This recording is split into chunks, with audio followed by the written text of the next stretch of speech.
Sekarang itu lebih suka orang gemar mensekolahkan atau mendidik anak-anak kita itu hanya pendidikan formal saja.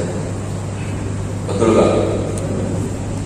Sampai disekolahkan di luar kota, sampai disekolahkan juga di luar negeri. Formal ada pendidikan yang memang dia non formal tapi urusannya untuk akhirat. Masya Allah. Maka keduanya harus seimbang, serasi. Jadi pendidikan dunia dapat, pendidikan akhirat juga dapat. Kenapa? Karena nanti akan dipersiapkan ini anak-anak keturunan kita, ya, anak keturunan kita itu sebagai pemimpin-pemimpin bangsa yang nanti menjadi akhlakul karimah. Itu yang terpenting. Nah, bagaimana keduanya bisa berjalan? Maka keduanya harus selaras, serasi dan seimbang. Tidak hanya memikirkan daripada pendidikan dunia saja, tapi pendidikan akhirat yang nanti akan hidup selama-lamanya di sana itu harus seimbang. Apa itu contohnya? Contoh kecil saja, yaitu mengaji. Masya Allah, mengaji itu harus dari mulai kecil, mulai dini. Kita pacu adik kita, anak kita, keturunan kita semua dipacu bisa mengaji. Ya, boleh di masjid, boleh di jalan, pas mengendarai kendaraan atau apapun saja, apapun di rumah masing-masing. Nah, kita yang sudah bisa mengaji, maka ajarkan anak-anak keturunan kita. Maka ajarkan anak-anak keturunan kita supaya apa? Mereka juga ada bekal untuk akhiratnya. Ya kan? Padahal fadilahnya orang mengaji itu beberapa macam. Di antaranya man qara'a harfan min kitabillahi falahu bihi hasanah wa sanatu bi asri amsalih. Nah, apa kata Rasul? Alif lam mim harfun walaupun alifun harfun walaupun harfun walaupun harfun. Barang siapa membaca satu huruf, ya, barang siapa membaca satu huruf saja di dalam kitab Allah, di dalam kitabnya Allah, maka dia akan mendapatkan satu kebaikan. Dan dalam satu kebaikan itu kata Rasulullah, maka akan ditambah menjadi 10 kebaikan. Nah, apa kata Rasulullah? Aku tidak berkata bahwa alif lam mim harfun itu satu huruf, bukan. Tapi walaupun, namun Rasulullah mengatakan alifun harfun, walam harfun, wa mimun harfun. Satu alif itu satu huruf, lam itu satu huruf, wa mimun dan mim itu satu. Berarti apa? Berarti keistimewaan dalam kita membaca Quran yaitu satu huruf itu diganjar oleh Allah 10 kebaikan. Maka oleh sebab itu kita semangati dalam diri kita untuk mengaji di masjid-masjid, di jalan-jalan, sambil jalan kita menghafal, sambil jalan kita baca apa ada yang bisa, jalan satu aja. Kita misalnya membaca Fatihah. Fatihah itu isinya satu rukuk, 7 ayat, 25 suku kata, 139 huruf. Itu cuma baca surat Fatihah. Maka kalau kita 139 huruf berarti dikalikan 10 itu pahalanya. Apalagi kalau kita misalnya dari sini ke Merdeka Barat atau cuma Fatihah dibaca, maka akan bertambah. Nah, kita semangatin daripada kita, ya. Supaya apa? Supaya dalam diri kita itu jangan kosong. Terus apa lagi?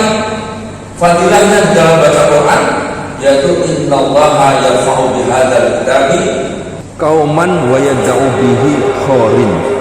Innallaha yarfa'u bihadzal kitabi, sesungguhnya Allah mengangkat derajat di dalam orang yang membaca kitab Allah dan yang mempelajari isinya. Jadi kalau selain itu maka Allah angkat derajat.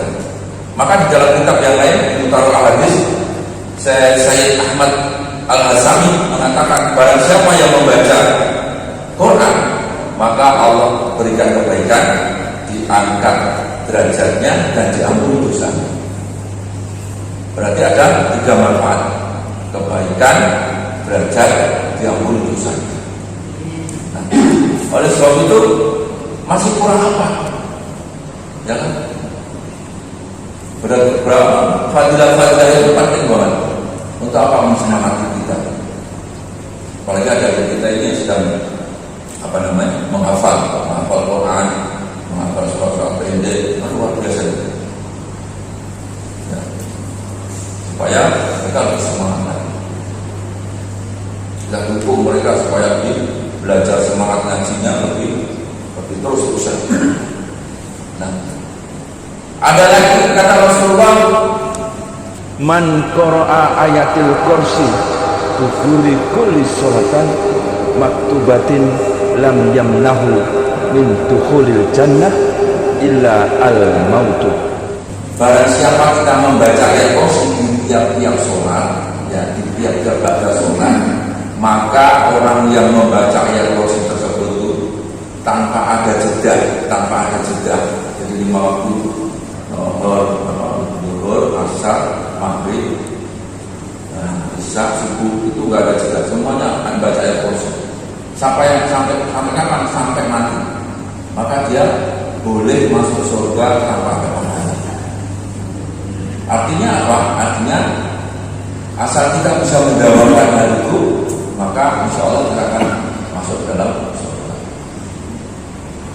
Banyak hal, ada juga sebagai penenang hati, membaca Quran itu sebagai penenang hati. Ada juga penyembuh, membaca 30 Tuhan, Falak, Anas, itu juga bagaimana. Banyak hal. Ya, apalagi sekarang musim corona, Masya Allah. Musim corona, bagaimana caranya bisa menyembuhkan diri? Terapkan imun, aman, ditutup dengan amin. Apa iman dulu ya? Iman itu pertama harus menggunakan 3 M juga.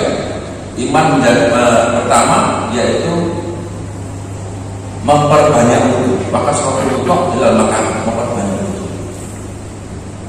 memperbanyak wudu. Yang kedua, membersihkan mulut. Dengan apa? Bisa bergosok gigi, bisa bersiwak. M-nya yang ketiga di dalam iman yaitu membaca Quran. Terus imun pertama juga menggunakan 3 M.